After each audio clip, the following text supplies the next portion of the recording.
We are excited that you've taken the time out of your very busy day to join us here tonight. The purpose of this meeting is for us to hear from you about your views of transportation.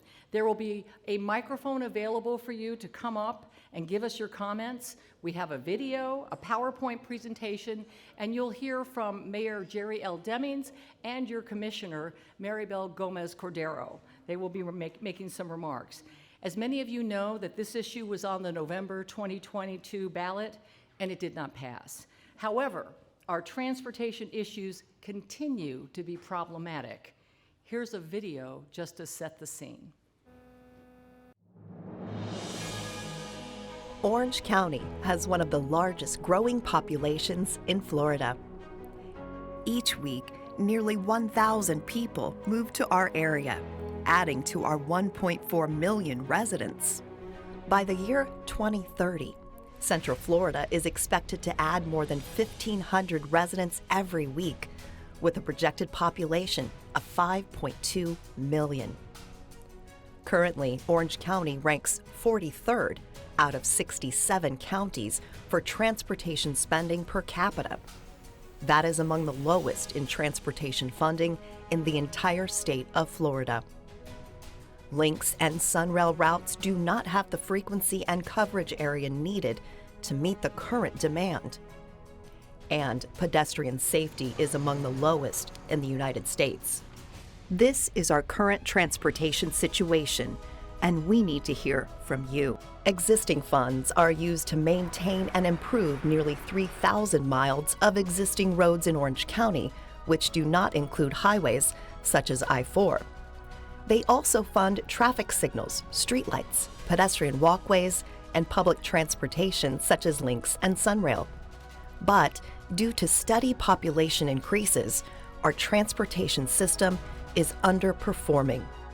And we need a solution to solve our transportation challenges. Transportation is the common link that connects our community, from employment to education to affordable housing. We are holding meetings to hear from our residents, and 19,000 surveys have been completed. We listened in the past, and we are listening now. We need to look to long-term solutions, and we need to hear from you. But we can't do it alone. Together, we can solve our transportation problems of today and tomorrow. I think you can all relate to that, living out here in Avalon Park. I would now like to introduce your Orange County Mayor, Jerry Demings. He'll be followed by Commissioner Gomez Cordero.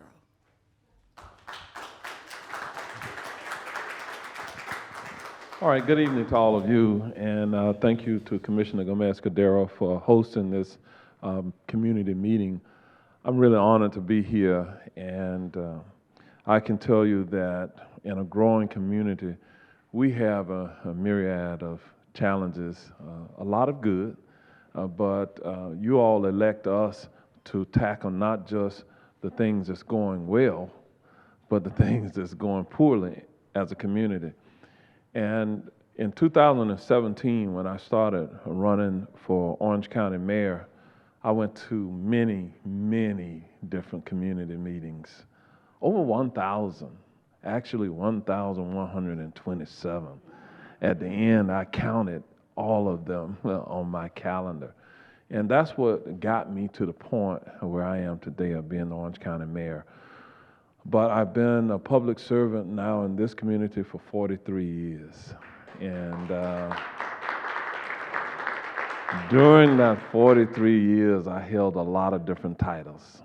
This is my home. This is where I was born and raised, and I've chosen to spend the better part of my adult life as a public servant, tackling some tough issues. Transportation was identified as one of the top priorities that our residents said to me they wanted me to tackle in my role as county mayor. One of the very first things that I did after being elected in August of 2018, I formed a transition team This was a group of about 37 volunteers, citizens like you. They were from all walks of life. Some were students, some were professionals. There were some who were homeless people who we put on that task force. They were school teachers and the like. And that group established a blueprint for my administration for the balance of the time that I would be the Orange County mayor. There's a report that you can go to online at ocfl.net/transition team, and it will pop up that lists the priorities that the citizens, the community, said were important to them. This is one of them. So that was my marching orders, in other words, to move forward, to tackle the growing challenges we had with traffic congestion. I don't have to tell you, if you drive an automobile and you drive around our community, you are going to encounter traffic congestion at some point, especially if you live out here in the Avalon East area, and you're trying to get to downtown, you're trying to get to West Orange County, you're trying to get from the south to the north, you're going to encounter traffic congestion. Because we are continuing to grow, if we do not develop a multimodal system of transit with options, where there's a true mass transit system to get people out of automobiles, where we all don't have to, every one of us, drive a single automobile to get ourselves around, sadly, we will continue to negatively impact God's green earth. That means that we're going to build roads into environmentally sensitive lands that will negatively impact our wildlife. We will have runoff into our water bodies. We will damage our air quality with cars, with the emissions that they have. That means that translates into damaging our health, your family's health. By getting us into other options, it really will have a positive impact on generations that are not yet born. You all elect us to be visionary leaders. A visionary leader is someone who not only can identify a problem, but they come up with solutions and they take action in a timely manner. Myself and my colleagues from the Board of County Commission, that's what you want us to do.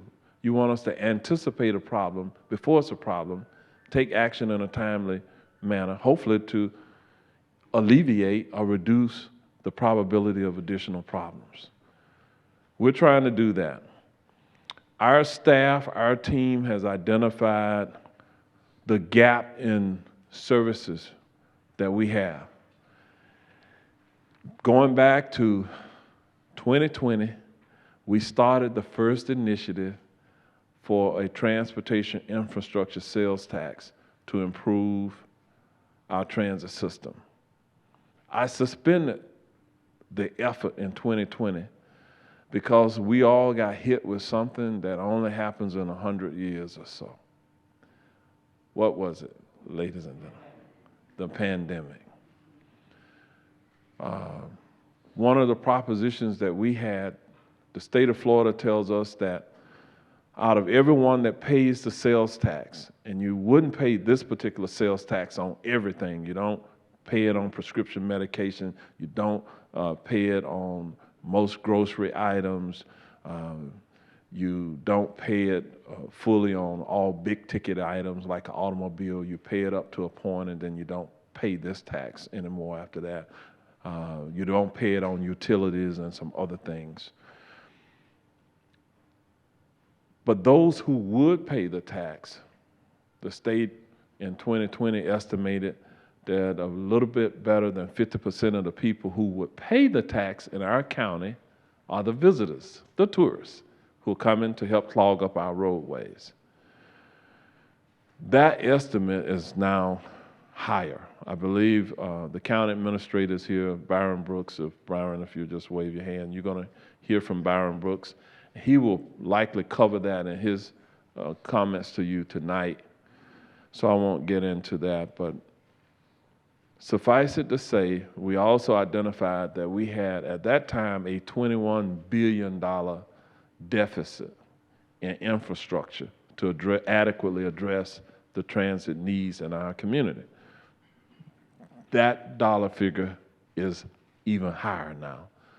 We had some challenges with pedestrian and bicycle safety. So part of our goal as a government, a division of government, is to make certain that we are protecting the people, that we're keeping you safe. Many of you desire here in Avalon to ride your bicycle or walk in a walkable community. You deserve to do that safely. This need would also improve all of those pedestrian safety types of features, and bicycle and bike pathways and other things as a community. So fast forward, 2022, we advanced this to the ballot. The Board of County Commission had to, by the majority of the board members, vote to advance it to the ballot by referendum to let you, the voters, decide whether or not you want to tax yourselves in this manner to solve this challenge that we have. A lot of things happened in 2022. It didn't pass, as you heard. We got about 42% of the vote. We needed 50% plus one. We didn't do a good job, I think. The reason it failed, the bottom line is, we didn't convince you that you would benefit greatly by paying the tax. So here we are again in 2024. We can only advance these types of issues to the ballot during a general election. That's the presidential election or during the gubernatorial election cycle. Only those two times. So that's like every couple of years, one of the two of those occurs. We have not decided to advance this to the ballot at this point. My colleagues and I are going around the community, re-engaging.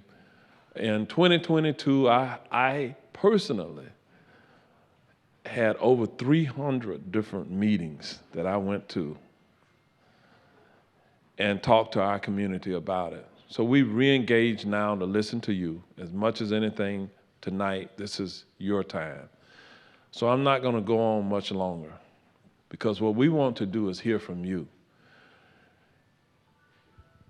Previously, I would always ask the question, how many of you believe that we have a problem with traffic congestion? I would say raise your hands. So I'm going to do that tonight. You know, I didn't even say, I just said that's what I asked the last time, and many of your hands already went up. Okay. Then I will ask the question, how many of you want your leaders in this community to do something about it? And guess what? The hands will go up again. They would tell me, it's a problem. They would say, we want you to do something about it. This is the hardest question that you get to answer. Are you willing to pay for it? Okay. Eric is raising his hand. He's saying yes. Okay. That's what this is all about. Are you willing to help pay for it? If we don't convince you that there's a benefit to you personally, you're not going to be willing to pay another penny. Inflation went through the roof in 2022. Housing prices went up. Rent went through the roof. The cost of gasoline went through the roof. And then we had 2 hurricanes. And on election day, it rained. You know what happens on election days when it rains? You have low voter turnout. So we didn't get it past the finish line. This time, to help us make a decision, we want to hear from you tonight. Should we do it? Should we not do it? That's what it's about. Okay. So Commissioner Gomez-Cordero, a wonderful colleague of mine on the board, I'm going to turn the mic over to her, have her greet you as well, and then the balance of the time after we kind of tell you the facts so that you can make an informed decision about whether you want to support this or not. You deserve to hear all the facts. That's what we should tell you.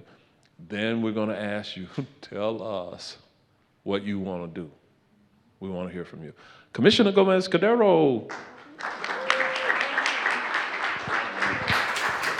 Thank you, Mayor. Good evening, everyone. Thank you for being here. One of the things that the major staff, well, we first wanted to do this in Timber Creek High School. And then it's spring break, so it's closed. I said, okay, well, then we have to change it. I said, no, I want it in Avalon. So we called Stephanie and everybody, got together, because for me it's important. This community is right next to my house, and we work together. We have a lot of projects going on with Public Works, with EPD, with different other departments, and that's why, we wanted to do it here. So we want to hear from you, like the mayor said, and for me it's important, whatever you say, we do, right? Or I do. So thank you for being here, and I'm going to continue with the program today. Thank you. Thank you, Commissioner. I'm going to introduce County Administrator Byron Brooks. He's going to give you a short PowerPoint overview on the state of transportation in Orange County.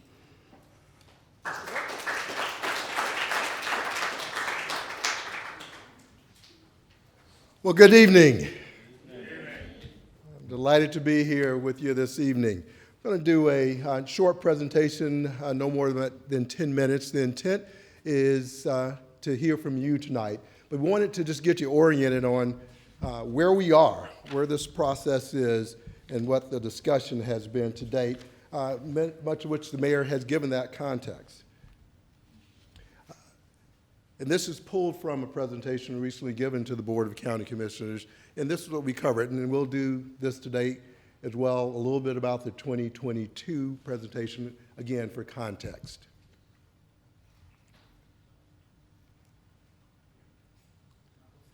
There we go, all right. The previous effort was citizen-driven. The mayor mentioned the countless, or the numerous numbers of touch points. The surveys that were completed, over 19,000 surveys completed by county residents, giving their input, their thoughts, their ideas about the needs of transportation in our community. The over 300 community engagements, in person, like tonight, these engagements in which we could hear directly. Truly, we were talking about, and this was designed to be citizen-driven and a true community engagement. And out of those, over 8,000 comments and recommendations were received. The residents of Orange County identified what they considered as the key transportation challenges. Perhaps not surprising to anyone. Anything up here you wouldn't have identified?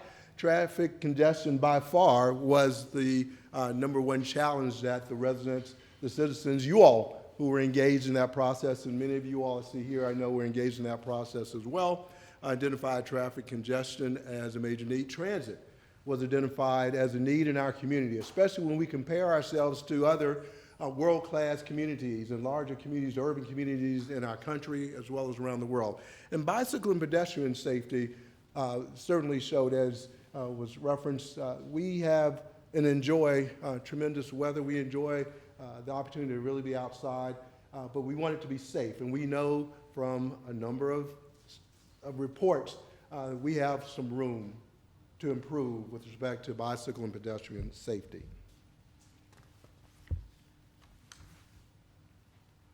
And so when asked, what are your top priorities? What is it that you want the Orange County to do about those concerns? This was the result of those 5 priorities from the community, from those surveys, from those comments, from those community engagements. And as you see, building a mass transit system, which is buses, which is trains, the rail system, was certainly a key component. maintaining and repairing our existing roads, traffic signals, the sunrail system, and widening existing roads were identified. This is what the residents told us in that last effort. And based upon that citizen input, as well as various work plans that have been conducted over the years, and the needs identified, we identified a needs list. This was the culmination of that. Those needs total over, ranging from between $13.5 billion to almost $18 billion worth of needs over an extended period of time to provide that level of service, the quality, improve the transit system, improve our roadway system, provide safe and adequate means of pedestrian and bicycle safety, and ensure we're maintaining those assets, maintaining our roads and our streets to the level that our citizens desired. And so from that effort, based upon some numbers, again, in the previous effort, you see needs identified of up towards $18 billion. In 2022, the discussion in terms of the allocation of those dollars was based upon this split. What's significant about, so in essence, of the money, so if $100, for every $100, 45 of it would go to transit, 45 would go to the county to improve road safety operations, and 10% would go to the cities. There are 13 municipalities or cities in Orange County, and they would get a share of the dollars for improvements within their cities outside of the transit service as well. But many county roads actually go through cities that we're responsible for.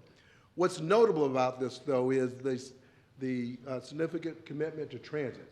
Never before had there been this level of commitment to transit so that we can have a more robust system, so we can have a bus system that can run with much more frequency. We can double the amount of the number of buses, for example. We can add rail service that actually connects people to jobs and runs more frequently than the current Sunrail commuter system. Another important component of what was advanced in 2022 was citizen oversight. This has come up in many discussions about what's the process and who would have their eyes on it, who would be involved and who would be engaged. And so the 2022, I guess it should be over, the 2022 plan actually all right, got it. Actually, I should have gotten that level all after all. At any rate, it incorporated a citizen oversight board as well. I'm just going to briefly go through those components that you saw in the oversight. We had a technical committee which was comprised of the staff from those various jurisdictions, Metro Plan, Orlando, the various transportation agencies. Their role, though, was coordination and collaboration. It was simply to identify if there may be some partnership opportunities or any overlap that we say, okay, you're working on this road at the same time we're working on it, let's do it together, or identify conflicts. They were not into the decision-making role. We then had the Citizens Oversight Board. Now, this is where the citizens had direct input into the oversight. Are we producing as we said we would? How are we spending the dollars? Are the projects getting done? The Citizen Oversight Board, which would be an 11-member body of citizens, not a staff, not our elected officials, the Board of County Commissioners. Each commissioner would appoint a member, a citizen, to serve on the board. The cities would get an appointee to the board as well. And again, their purpose was to ensure that the funds are being spent appropriately in accordance with the plan. They could request audits through the comptroller's office, so they had some authority to truly enact oversight of this process. And then the ultimate oversight is your Board of County Commissioners. Under state law, they are the only entity that can actually approve the plans as well. And so just as they do now, they will continue in that role of reviewing, of reporting, or making sure they're getting the reports on a regular basis of how are we performing on delivering these projects.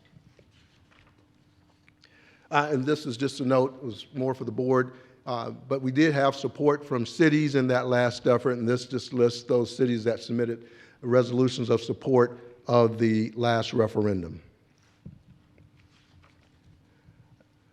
Another important tool that was available to the citizens to get more information through that process was the dashboard, an interactive mapping tool. We started from a document that was over 1,000 pages, and it was condensed to a tool that would be more accessible to the citizens to really follow and track. And what this dashboard enabled you to do is actually, it was interactive. So you can actually type in your address, where you live, and you can see how you personally would be impacted or affected by the project. What projects are close to you? You can zoom out if you wanted a broader array, but it gave you the ability to actually see what's going to happen in my neighborhood. How would these dollars be used in my neighborhood or on my routes to work or school or whatever is of interest to you from a personal basis. We thought this was important that you could personalize this effort as well. So very quickly, I just wanted to note a couple of key dates in terms of this process. And the one I wanted to note first is the highlighted date. You see that April 23rd, 2024. That's a date that, should the board decide to continue these discussions, as you heard the mayor say earlier and you heard Commissioner Gomez-Cordero say, this is about getting input from the citizens in terms of their decision of whether or not they want to continue these discussions. And should they decide to continue the discussions based upon the feedback that they're receiving, April 23rd becomes an important date. It's interesting because by that date, which is several months before you would actually vote on this, before the citizens would vote, is November 5th, the board has to make a decision of whether or not to put the item on the ballot so that the voters can decide. That's the April 23rd decision. They aren't voting yes for sales tax, no for sales tax. April 23rd would simply be the vote of, should we put this on the ballot so that the voters can decide? And the reason the board has to make that decision so early in advance, because ideally it'd be great if there was more time for more engagement, more discussion, really see, is because of a requirement by the state that we have to do what's called an APAGA audit. The acronym APAGA stands for the Office of Program Policy Analysis and Government Accountability. The state actually has their own independent auditors that come in and assess our ability to perform. Do we have the right structure? Do we have the right capacity? Do we have the right rules and procedures in place? Can we properly account for what we said we're about to do? And the state requires that analysis to start 180 days before the election date. They have to give their approval. If the state finds from the audit that they don't think we're prepared, then we cannot move forward. In 2022, the state conducted that audit and found Orange County was more than adequate in terms of our rules, our procedures, our process, our ability to conduct it. And so we got them passed from the state. But again, they require the ordinance, the decision of whether or not you're going to put it on the ballot very early on. And so that's why you see such an early decision of whether or not the item would go to the ballot so early, well in advance of that November 5th date, which is the date that should the board decide to put it on the ballot, that's when you would have a chance to vote on the matter and make the decision. I just wanted to quickly note that, as was noted, and as you know, the referendum failed in 2022. But the mayor and the commissioners did not sit idle. What they charged us with and tasked us with is, okay, we still have transportation needs. There's still challenges. What can we do with some existing resources? How can we find some dollars, move some dollars around to actually address some of the more pressing needs? And out of that, the board approved the Accelerated Safety Transportation Program. It was a $100 million program. We're doing a bond program, $100 million over a 5-year period of time. $100 million, but that was compared to a $13 to $18 billion need. So I just want to keep that in context, because it is a lot of money. $100 million is a lot of money, but keeping, again, the context of what those needs were. And so we did that. We developed a project, and what the board says is we want these to be immediate projects that you can get done quickly, and so we have an accelerated schedule to get the projects done, and these are safety. It's safety-oriented, so a lot of sidewalks in this program, intersection improvements, the type of projects that hopefully we will be able to achieve some of the safety results that we believe are so important to us. And again, that's the breakdown. And so $55 million of that, of the $100 million program, $55 million goes towards pedestrian, bicyclists, motorist safety needs. $45 million is going to links for shelters and excuse me, and some other service enhancements. That is one of the areas you often hear and you pass by, that we don't have as many shelters as we love to have, provide that amenity. And so that's one of the areas that they could turn around very quickly. And I just wanted to note that, as the mayor said, and as Commissioner Gomez-Cordero has indicated, they are very mindful of what the citizens, what the residents, what the constituents are experiencing. They are looking at this in that same lens and context, and they understand that it's going to be important to really understand the economic circumstances and the environment as part of any decision. And what the physical health and position, they're cognizant of that, so they aren't just ignoring that in terms of the conversation. And certainly we believe it's important to hear from folks in terms of how they feel about the timing on this. There are also some unique opportunities that they certainly want to be sure that if we have an opportunity to take advantage of it, we don't let them slide by in terms of really enhancing on the rail side. There's been conversation about the Sunshine Corridor, which will connect the airport and other major employment areas like the International Drive area of the Disney area, and it would make the connection with Sunrail to get people from neighborhoods along the Sunrail routes to get to those employment places, places of jobs as well. And so we're in the study phase of that, the state that's conducting that, and so we want to be sure that we're cognizant and keeping present those opportunities such as that. And Brightline, as you know, is open, and that's part of those discussions as well. And so with respect to the revenue side, what does one penny do? We talked about that, those needs from 2022. And so the sales tax, the board did look at other sources, but no other source of revenue, extending gas tax or property tax or anything of that nature, actually has the same impact as the sales tax. 1 penny of sales tax, and these numbers have been updated. In 2022, it was $596 million was the estimate. In 2024 estimate from the state shows that 1 penny of sales tax would generate approximately $750 million a year. And so when we project that out, that over 20 years, for example, with some estimates in it, will get you to about $20 billion, and that's how you begin to match up the needs with a revenue source that would be sufficient to meet those needs. Now, that bad news is that $13 to $18 billion of need I showed you, that also was in 2021 dollars. And you all know what's been happening with cost and inflation with projects. So we do need a source that is sufficient to address those needs that were identified by the citizens. And I'm about to wrap up, all done.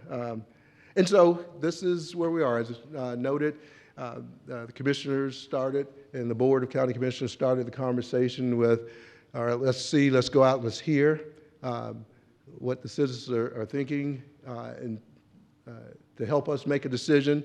And so we are here. We're at community engagement. And there are other steps that we're doing. We'll be giving some updates.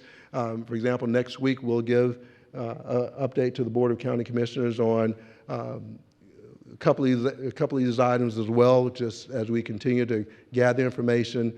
But the most important part before getting to that date of April 23rd is where we are today to hear from the residents. And with that, you don't have to hear from me anymore. Oh.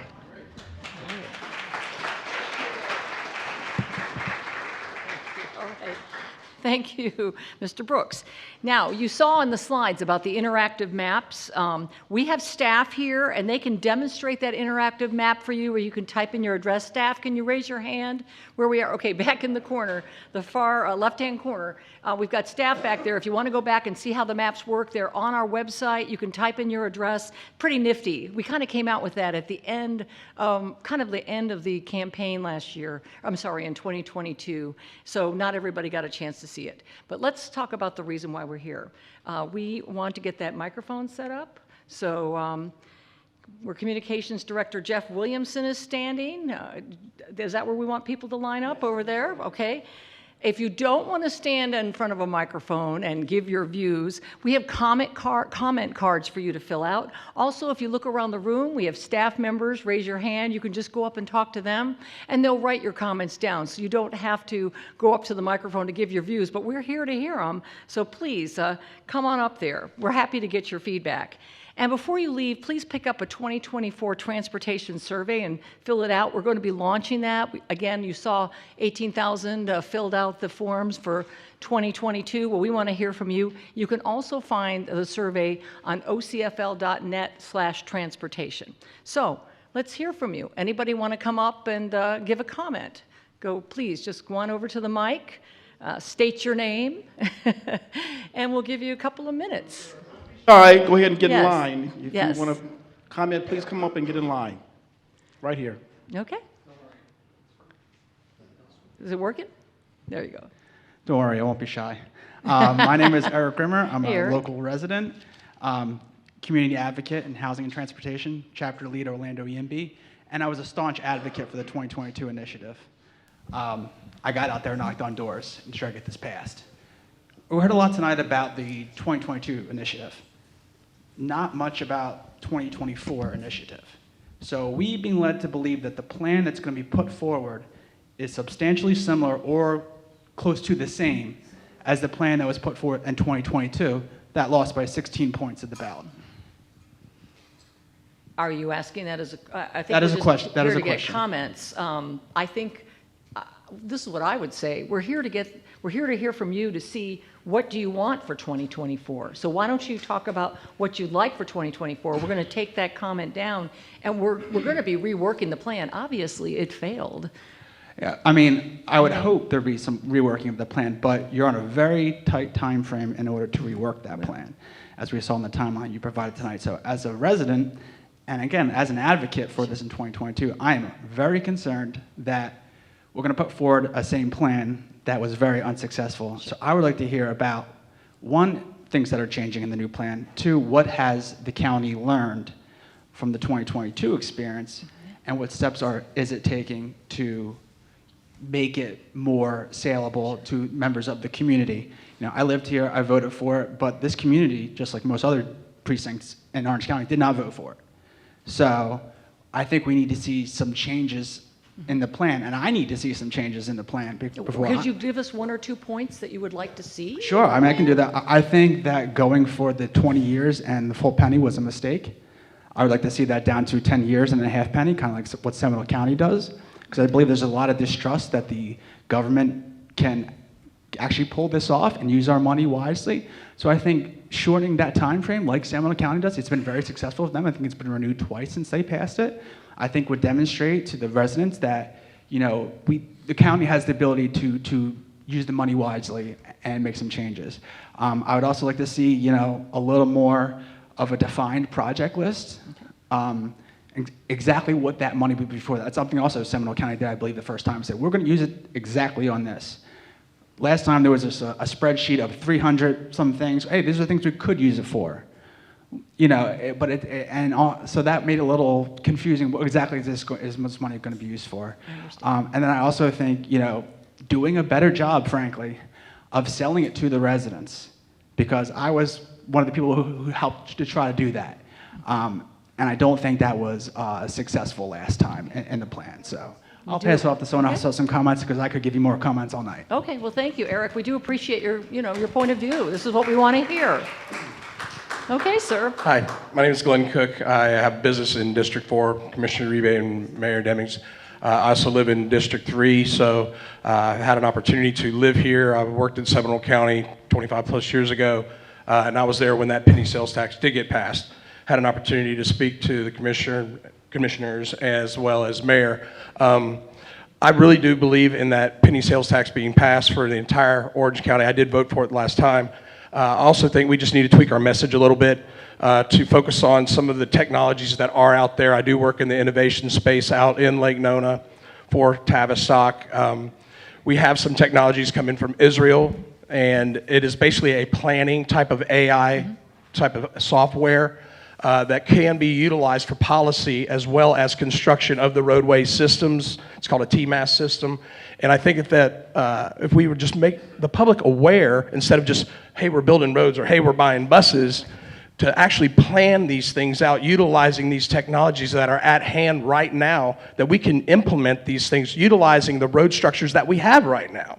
And it's built on information systems. It's being able to communicate better, making sure that our policymakers understand how to create these types of positions, create workforce throughout our communities, utilizing our transportation system better. That's what I got to say. Okay, well, thank you. Thank you for your comments, and we are taking them down.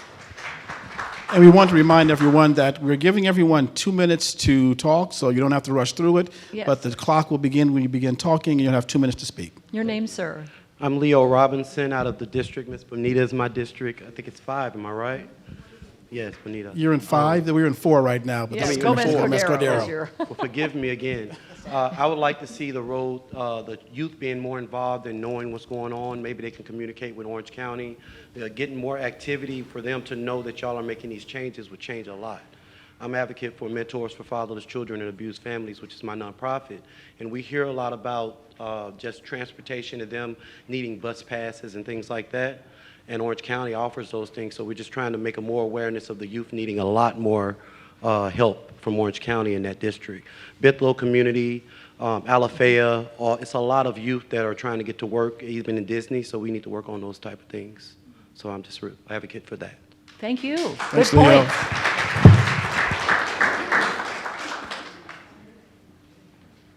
Good evening. Good evening. Sylvester Terry, longtime Avalon Park resident. You asked specific issues. What would we love to see? Yes. Ira was here when Avalon Park was the world's biggest cul-de-sac. There was one way in and one way out. And we finally got that road cut, and then eventually we can get to 528. Eventually it can kind of meander around the Lake Nona, which was all these fantasy plans when we moved in 17 years ago or so. So the big challenge now is all of the traffic in Orange County is a big deal because it's an attractive county. Who wouldn't want to live here? Right. But there's people that live in Brevard County trying to get downtown, they're trying to get to 408, and they all clog up right here at Avalon Park and Colonial. So a suggestion, I don't know where exactly the property line is, but maybe somehow we talked about east-west connector for a high-speed train, or an express bus system, which is less of an infrastructure, but maybe put a giant parking lot so a lot of that East Brevard County traffic has some place to park. They get on a bus, and a bus makes maybe 2 stops between that point and downtown, and or whichever route the bigger traffic's going to Lockheed, and of course, and then downtown. Right. So that would be a suggestion and a way to spend the money. And I voted for it last time, and I'll back you up this time as well. Thank you. A commuter lot, basically, and then with a high-speed bus system. I'm sorry? A commuter lot, you're saying? Build a big commuter lot, and then people could get Yes. in and get on the bus? And Instead of coming Yes. past my house, they'll take a bus. I see a lot of nodding heads. A lot of nodding Your heads. neighbor, we're right around the corner from each other. Thank you so much, sir.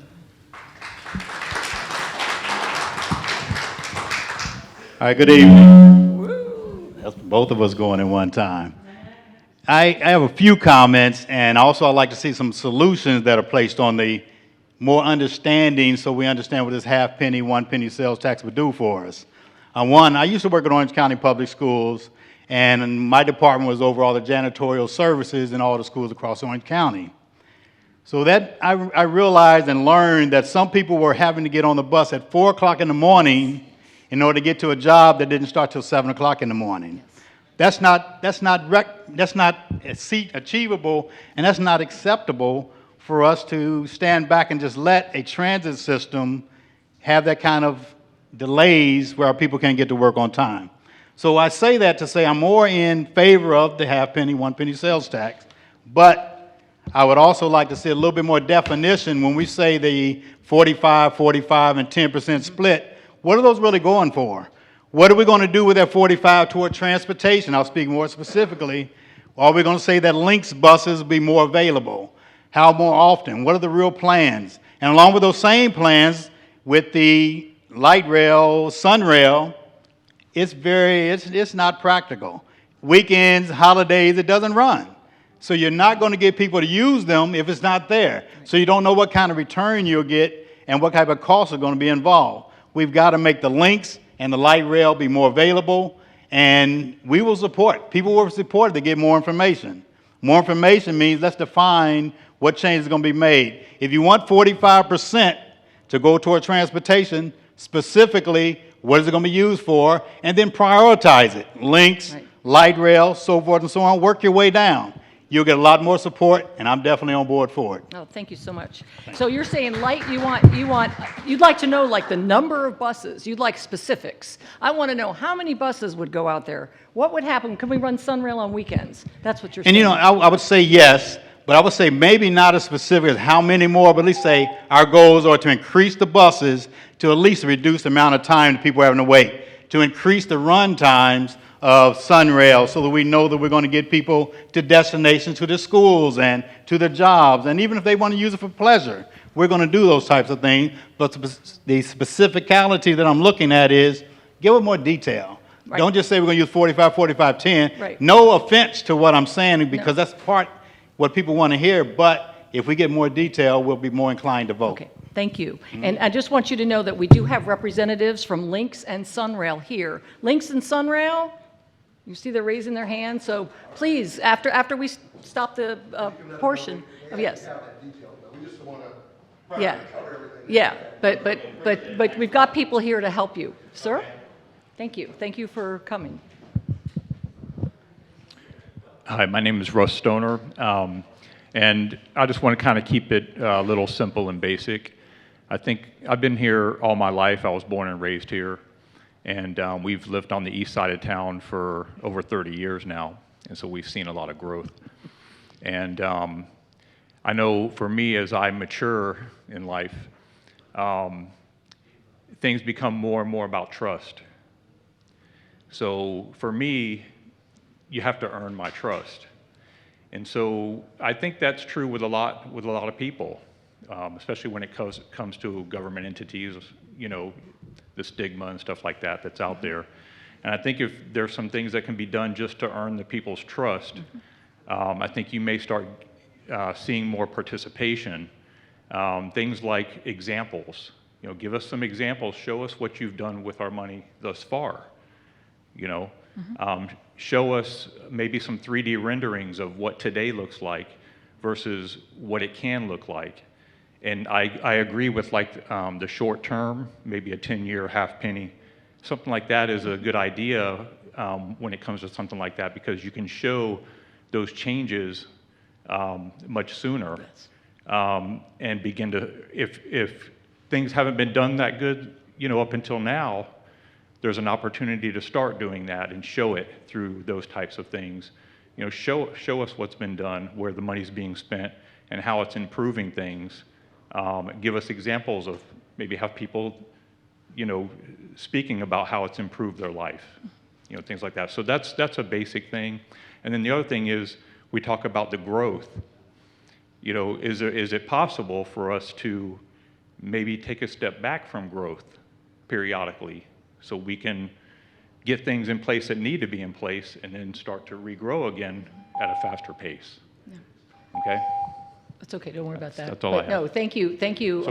So you just want like more of a slow roll out, like a half penny, if I'm hearing you correctly, and you want to see examples of how the government can be trusted, how you can trust us with your dollars. Yeah, you know, don't go so big in the beginning, you know, just start a little bit smaller. and allow time to earn trust. I think that will have a place as far as helping things out. And then consider the growth. Okay. Maybe slowing it down a little bit. You know, all the building that's going is just so rapid, and it's beyond what we can sustain sometimes. That's how I feel. I mean, that's what I see. So, you know, is there a way to maybe slow that down a little bit? Thank you, sir. And you've seen loads of it out here. Anybody that lives on the east side has seen a ton of it. So anybody else want to speak?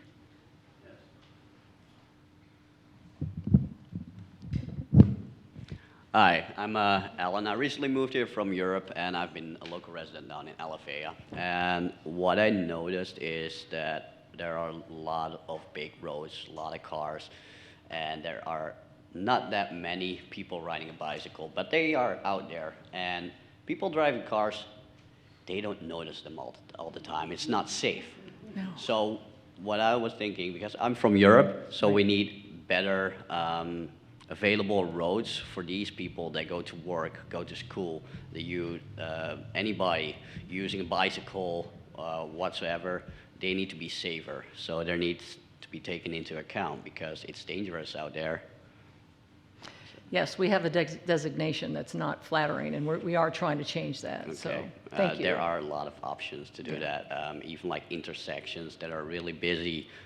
Dig tunnels they can go around, go up in a roundabout that bicycles could use, so it's safe to cross the roads without having to stop, even in the morning when there's a traffic jam. So. Well, thank you, sir. Thank you. Is there anyone else that would like to speak? I see someone standing up. Great. We're here to listen. Hello, good afternoon. My name is Sam Delgado. I was curious to see, like, if since the attempt to pass it in 2022, the federal government has passed these two large infrastructure bills, if that has played into the planning process, like if there's any of the funding through those two large programs that could have like reduced the projections of what I this don't think we'd transportation be bill here with these projections if they weren't needed. I mean, I think, you know, the federal government can only go so far with us. So these are our needs, our local needs. So do you have some suggestions for how it could be spent, Byron? I can just point out that actually this leverages those dollars. So especially on the transit side and some other areas that's built into the plan, by having a local match, we then can leverage. So we've actually built in about $5 or $6 billion that's built into that plan. Leverage of federal, I'm sorry. The whole thing again? That was without the mic. So in the plan, it's built in actually leveraging those federal and state dollars through the most recently, the IGA dollars as well. So I can give you a little more detail, but it is built and baked into the plan. So you're saying our matching dollars, so if we get this money, we have it for matching dollars from the federal government, right? Correct. Right. Yes. So do you have any Yes. thoughts on, okay. Part two. Oh, well, yeah, that was just an initial question. And then with the plan that's being built out, I was curious to hear more about any sort of like workforce development that's a part of it, and, you know, making sure that the labor that will go into this project is, you know, good paying, sustainable jobs that, you know, are safe, and possibly through the local unions in our community. Well, we have representatives here from Public Works. They're the ones that build the roads. They may have some of those answers for you. So, and Public Works is in the back. So maybe when we break, you can go back and talk to them about how they hire out for their jobs and that kind of thing. Will do. Thank you. Okay, you're welcome. Oh, and Byron has one more comment. And was just going to note to the gentleman, if he is so inclined to watch the next Board of, yes, Sam, if you're so inclined to watch the next Board of County Commissioners meeting, I believe there will be an economic analysis. May 7th? On May 7th, are we going to address workforce? No, never mind, we'll get with you. Okay. And what, you want one more swing at the bat? Well, actually, I want to address the gentleman from Europe. Many moons ago, I used to be the vice president of business development out in the Villages, which is one of the largest master plan communities. One of the things that we had out there were golf cart lanes. And the golf cart lanes, if you measure them, they're actually about 6 inches wider than a bicycle lane. And there's a new community that's actually being developed out in Wesley Chapel that has these specific types called Emerson. And another 6 inches also gives you another 6 inches away from a pedestrian, away from a bicyclist, to prevent some type of injury, might being hit by a motorist. Also, with that, you can utilize those lanes for low velocity vehicles, for delivery services. So it has an exponential amount of opportunity by just widening your bicycle lane by 6 inches. And we have an opportunity to do that with this tax incentive of the 1 penny, to be able just to modify what we've already got out there. And it might not be a lot to some people, but 6 inches can save a life. Okay, thank you, sir. Thank you. Hi, my name is Nina Yoakum, and I just had a couple of points. On Jerry, the Honorable Jerry Deming's behalf, I really enjoyed his talk, and I just think that we do have to be visionaries and think about, if we don't support this sales tax, whether it's a half a cent or a penny, what the roads and so forth will look like in the future, because I listen to the news occasionally and I just keep hearing that more and more people are moving to Florida, like it or not. So, and moving to Orlando, you know, like it or not, it's a better place to live than a lot of places in the United States. It's a tax-free state, so okay, enough about that. And then, like 55 years ago, they did a sales tax for a rolling roof in Kansas City, Missouri, home of the Super Bowl champions, Kansas City Chiefs. And they did a half-a-cent sales tax for the rolling roof over both the stadiums, the Kansas City Royals and the Kansas City Chiefs. And the taxpayers voted no on it. And they still want the rolling roof, and now the rolling roof cost, I think it's over billions of dollars more. And back then it was like $1 million. I can't give you the exact amount because I didn't know I was going to talk about this, but you can look it up yourselves. It's easy to find on the internet. And so it's something that might sound expensive now, but all these things are just going to keep getting more and more expensive if we don't take care of them now, and with more people coming in. It's probably a great idea for our future and our children and grandchildren's future. That's all I got. Thank you. Anyone else?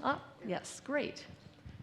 Hello, good evening. My name is Samara Jules Robinson, and I'm the founder of Mentors for Fatherless Children and Abused Families. I was wondering if you could include into your plan kind of like a summer internship for our youth, since our youth are our future, and that's one of the ways to get them included into how the county is growing and how the county government are thinking. That way, give them kind of like an avenue of seeing how our leaders are thinking, and that way they could fall in line in that same pathway. Maybe include the community into it. Thank you for your comment. Internship program. Hi, I'm Edward Torino. I'm now retired from Disney, but I used to make that trek out there. And I think something that the public will see and appreciate is a corridor or some kind of rail transportation from the airport connecting to Sunrail and going on to the International Drive and Disney area. Once we get all those workers, you know, getting onto that path and getting a lot of them off the road and stuff like that, then people will be more susceptible to future change like that. So start with the rail. That is an important part, I think, the airport, connecting the airport to the Sunrail and on to International Drive and Disney area. Okay. More Thank people you. would appreciate that. Thank you, sir. Thank you.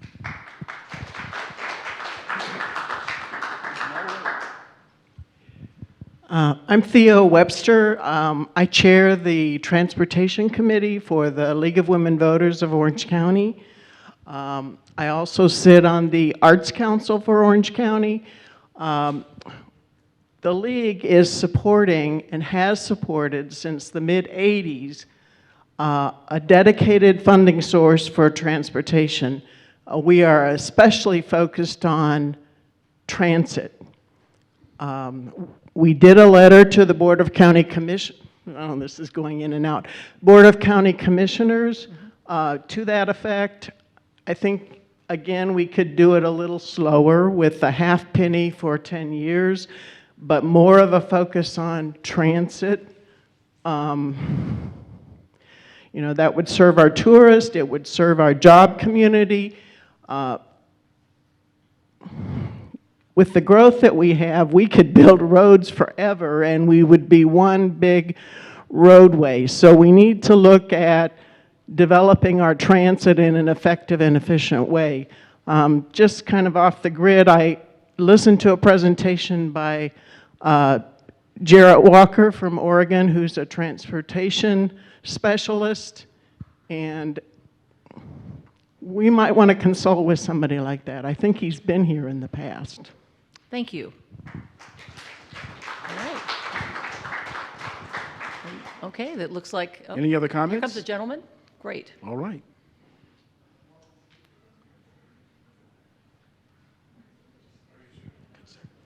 Welcome. Hello everyone. I'm going to come at this from a different angle, if you'll indulge me. My name is Bill DeMott, founder of the Carrie Ann DeMott Foundation. I live here in the community. I noticed in some of the statistics and things in the PowerPoint that safety was the number 2 or maybe the number 4 issue. And I understand about growth. I understand about growing and transit and the need for all these roadways.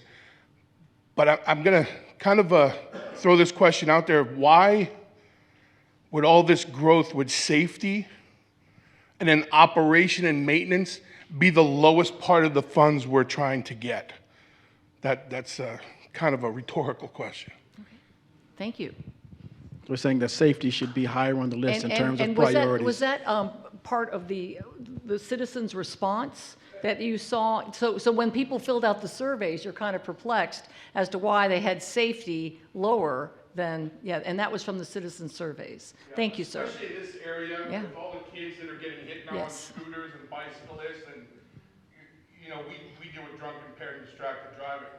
Right. So now naturally when you hear more roadways, bigger roadways, more opportunities, safety should be up there, because no matter what we do in the community, the more we bring in, if we're not taking care of what we have now, we're asking for more problems down the road. Yes. No. Sounds like he's also asking, Jane, why aren't we making Yes. safety higher on the priority? In terms So, of, we push this out. So Orange County should, Right. yeah, so we'll write that down, sir. Thank you. And thank you. Okay, anyone else? All right, well, it looks like we've come to the end of the road for now. Anyway, but as I said, before we wrap up, we have representatives from Public Works, Links, Sunrails here to answer any questions you might have. I also want to thank Ms. Cortez, the General Manager of the Avalon Park Property Owners Association, for letting us use this room. Mayor Demings, you are around here somewhere. I thought he might close the program, but he might. And while he's coming up, Jane, let's just take a moment. I want to Yes. thank Orange TV and all the technical individuals who have come to record this meeting. This meeting should be up and running sometime in the near future on Orange TV, so you can watch it again. All your comments have been recorded, and you'll be able to watch them once this program has been produced and edited. It will be back up on TV for you to watch. Yes. Thank you, everybody, and Mayor Demings will just have Mayor. a couple of closing words. All right, let me just say thank you to all of you for being here tonight. This is important. Hearing your voices, your authentic voices, giving us feedback is what we need to hear. Hopefully you're better informed tonight. You'll share what you've heard here with others. If there's something we're missing, we do want to hear from you. There's some surveys and everything. We hope you provide that to us. And whether or not we advance this to the ballot in 2024 or not, is still important. If not this year, if not now, then when? At some point we will. Okay. Thank you all. Muchas gracias. Merci beaucoup.